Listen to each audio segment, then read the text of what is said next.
হরে কৃষ্ণা। তো দুদিন বইও পড়া হয়নি আর আপনাদের ভিডিও দেওয়া হয়নি। তো আগের দিন পড়েছিলাম হলো শ্রীকৃষ্ণ বিদ্বেষ, লিখেছেন ডক্টর প্রেমাঞ্জন দাস। কি গরম পড়েছে, গরমে পাগল হয়ে যাচ্ছি।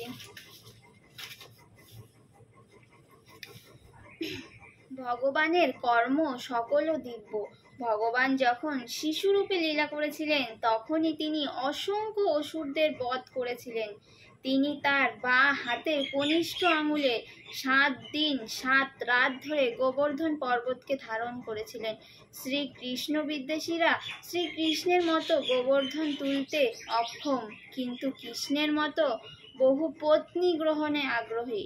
কৃষ্ণ বিদ্বেষীরা মানতে চায় না যে ভগবান 16 বা 108 জন রাজকন্যাকে বিবাহ করে প্রত্যেকের সঙ্গে পৃথক পৃথক শ্রীকৃষ্ণ রূপ বিস্তার করে একই সঙ্গে 16 থেকে 108 জন শ্রীকৃষ্ণ রূপে লীলা বিলাস করেছিলেন। হরে কৃষ্ণ।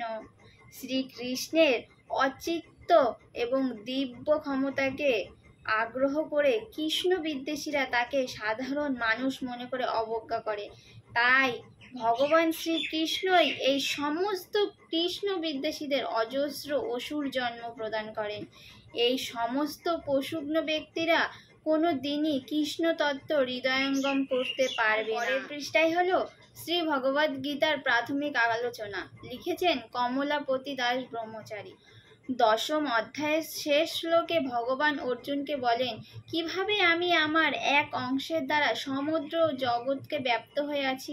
সেই কথা জানার পর অর্জুনের মনে প্রশ্ন জাগল, কিভাবে তিনি সর্বপ্রাপ্ত হয়ে আছেন, যা নিজের চোখে দেখতে চাই।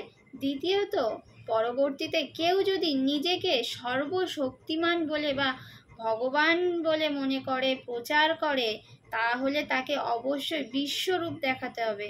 তৃতীয়ত, ভগবানের অদ্ভুত কার্যকলাপ দেখে বা শক্তির কার্যকলাপ দেখে মানুষ সহজেই তার প্রতি আকৃষ্ট হতে পারে। এই রকম অনেক কারণ কেন্দ্র করেই অর্জুন বিশ্বরূপ দর্শন করতে চাইলেন এবং ভগবান শ্রীকৃষ্ণের ইচ্ছাও ছিল ভক্তের আশাও পূর্ণ করার।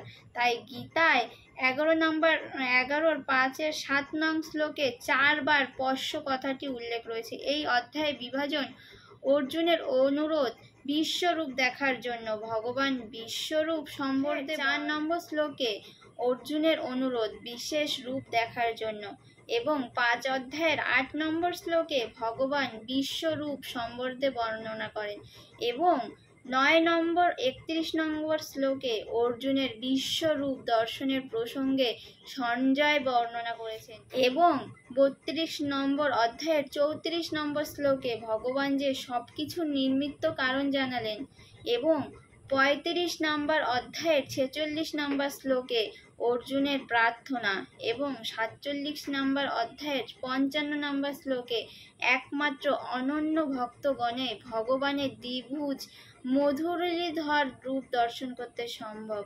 1 নম্বর শ্লোকে অর্জুনের মোহ দূর হয়েছে স্বীকার করলেন। কিভাবে মোহ দূর করা যায়? ভগবানের কথা মন দিয়ে শ্রবণ করলে অর্জুনের মনে যে ধারণা ছিল শ্রীকৃষ্ণ আমার বন্ধু এবং আমার মতোই একজন সাধারণ মানুষ, কথা শ্রবণ করে সেই মোহ দূর হয়ে এখন তিনি বুঝতে পারেন তিনি হলেন সমস্ত কিছুর পরম। 2 নম্বর অধ্যায়ে পদ্ম পলাশলোচন, যার আঁখি পদ্ম ফুলের পাপড়ির মতো সুন্দর। অর্জুন 7 অধ্যায়ে 6 নং শ্লোকে কেন্দ্র করে এই শ্লোকটি উচ্চারণ করলেন যে 10ম অধ্যায়ের গুণাগুণ শ্রবণ করে আনন্দে উত্তেলিত হয়ে ভগবানকে পদ্ম পলাশ লোচন বলে সম্বোধন করেন। 3 নম্বর শ্লোকে অর্জুন বিশ্বরূপ দেখতে অভিলাষ করেছেন এবং 4 নম্বর অধ্যায়ে শ্রদ্ধাভাজন ব্যক্তির কাছে হতে কিছু চাওয়ার যোগ্যতা এই শ্লোকে প্রকাশ করেছেন। শিল প্রভুপাদ তাৎপর্যে উল্লেখ করেছেন, অসীম যখন কৃপা করে নিজেকে প্রকাশ করেন তখন কেবল অসীমের বৈশিষ্ট্য উপলব্ধি করা হয়। 5 নম্বর অধ্যায়ে 7 নং শ্লোকে ভগবান শ্রীকৃষ্ণের ইচ্ছা ছিল তার ভক্ত অর্জুনের মানবাঞ্ছা পূর্ণ করতে, তাই পশ্য দেখো। এই কথাটি 4বার বলেছেন।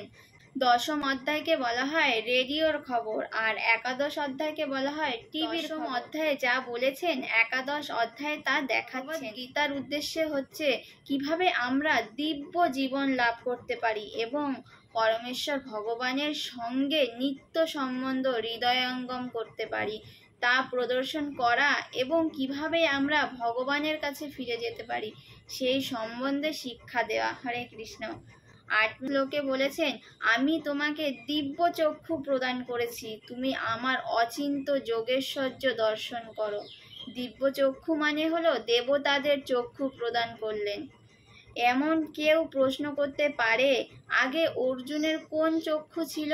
অর্জুনের চক্ষু ছিল চিন্ময়, আর ভগবানের শরীর ছিল পূর্ণ, সৎ, চিৎ এবং আনন্দময়।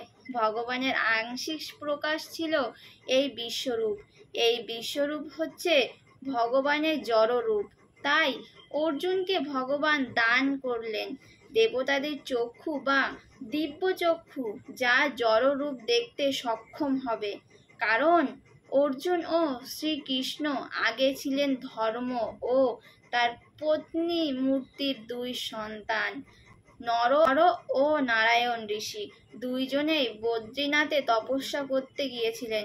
নারায়ণ তপস্যায় সিদ্ধি লাভ না করে ফিরে এলেন, আর নর তপস্যায় সিদ্ধি লাভ করে ফিরে এলেন।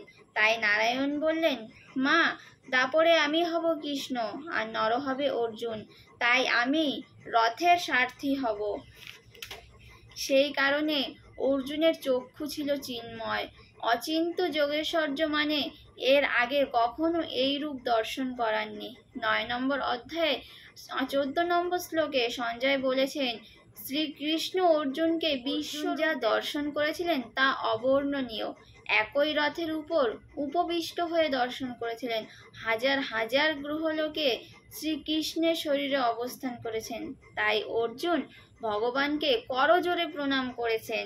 15 নম্বর অধ্যায়ের 18 নম্বর শ্লোকে অর্জুন দেখছেন ঊর্ধ্বলোক, ব্রহ্মলোক থেকে শুরু করে নির্মলোক অত্যন্ত শেষ পর্যন্ত, অর্থাৎ আদি থেকে অন্ত পর্যন্ত দর্শন করেছেন বিভিন্ন রূপে ভগবানের শরীরে। তাই অর্জুন অভিমত প্রকাশ করেন, তুমি অব্যয়, সনাতন ধর্মের রক্ষক এবং সনাতন পুরুষ। না তো আজকে আর পড়বো না, কালকে আবার এখান থেকে শুরু করবো। হরি বল।